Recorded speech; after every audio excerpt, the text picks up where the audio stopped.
The distinguished scholar and author Noam Chomsky has stated that we live in a society that's so highly indoctrinated that elementary truths are easily buried.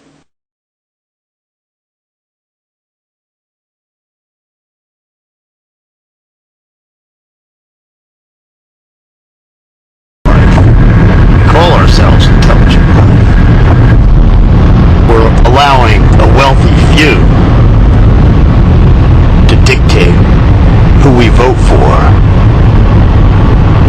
and thus we're voting for people who don't stand for us, and living in the most influential nation on earth. It's a big deception, costly in inexplicable terms, quite possibly at the expense of life as we know it, likely at the expense of life as we know it. Mr. Name. Ken Hilderbrandt from MajorMediaBypass.com. Just briefly, a small amount of people who were not elected kept you out of the debates, and therefore we didn't hear about the real risk of global warming, the fact that we could be using hemp to grow our own oil right now, that our top crime is a non-crime, we house a quarter of the world's incarcerates. These are all real issues, and what I'm asking that you do is speak to the American people and ask them to vote their conscience and to take a look at these real issues which people who were not elected kept from us. And would you be willing to talk to us about this? Well, of course, there's no time to go into our reform of the criminal and justice system, but being in Iowa, I do want to emphasize that we have long favored the legalization of industrial hemp, which has 5,000 known products, can reduce our reliance on oil, produce good fiber like Patagonia clothing, and which reduces the need to cut down trees because it provides the material for good paper and produces the source of food. And farmers in this country are prohibited by law from growing industrial hemp, even though it's legal for us to import it from Canada, France, Romania, and China.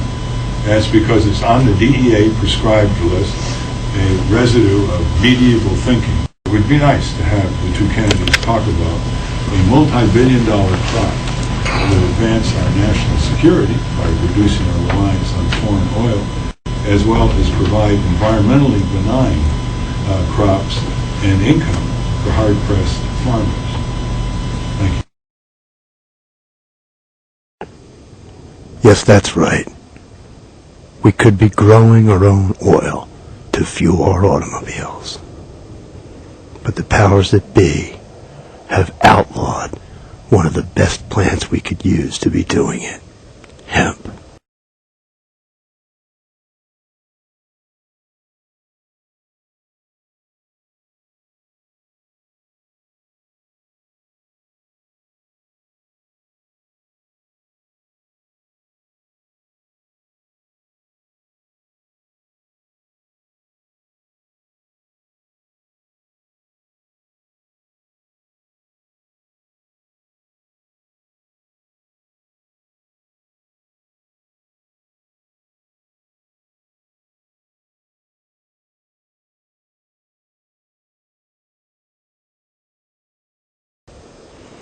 When Hitler said, "What luck for the rulers that men do not think,"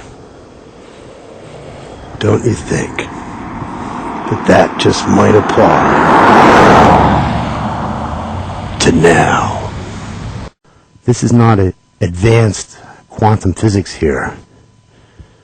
I mean, ask yourself, if former President Jimmy Carter was called to another country where their censoring media presented but 2 of the 6 candidates who were up in the presidential election, what do you think he would say about that election?